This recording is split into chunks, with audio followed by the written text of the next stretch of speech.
మాటలు మాట్లాడేది మా ఆయన కాదు. ఆయనకేదో అయ్యింది. ఈ సౌమ్య అనే నా భర్తకేదో చేసింది.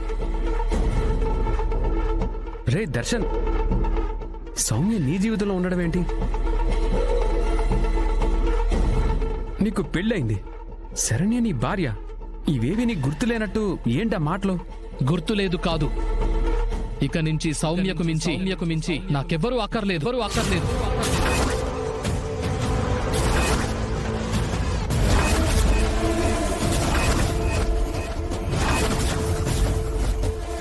నాకు సౌమ్యే ముఖ్యం.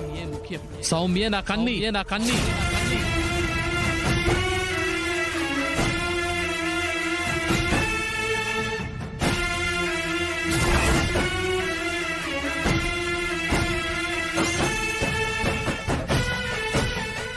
హే, అయితే షాక్ అయ్యారా? బాగా షాక్ అయ్యారా?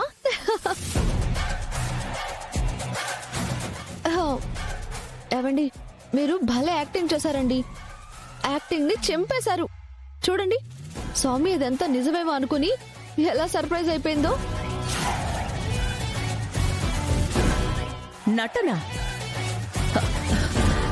ఏంటమ్మా నువ్వు అనేది?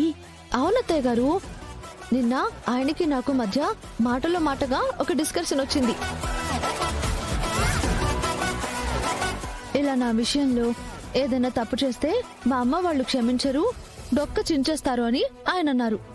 అదేం కాదు, మీ తప్పుని క్షమిస్తారు, మీకు సపోర్ట్ చేస్తారు అన్నాను. ఆయన అన్నారు, అయితే అది చూద్దాం, మా వాళ్ళేంటో చూపిస్తాను అంటూ ఇలా వచ్చి తన ప్రతిభ అంతా చూపించేశారు. భలే కామెడీ చేశారండి.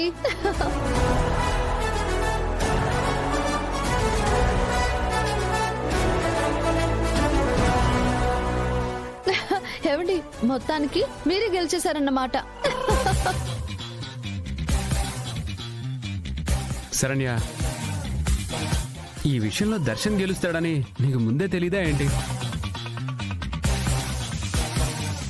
ఇంట్లో వాళ్ళ రియాక్షన్ ఎలా ఉంటుందో చూడాలనే కదా నువ్వు అనుకున్నావు? అవును, ఈ కుటుంబం తప్పు క్షమించదు, ఆ తప్పు ఎవరు చేసినా ఇంట్లో ఎవరు ఊరుకోరు అని నాకు తెలుసు. ఇప్పుడు ఇంట్లో కొత్తగా గెస్ట్ గా వచ్చిన సౌమ్యకి కూడా తెలిసింది.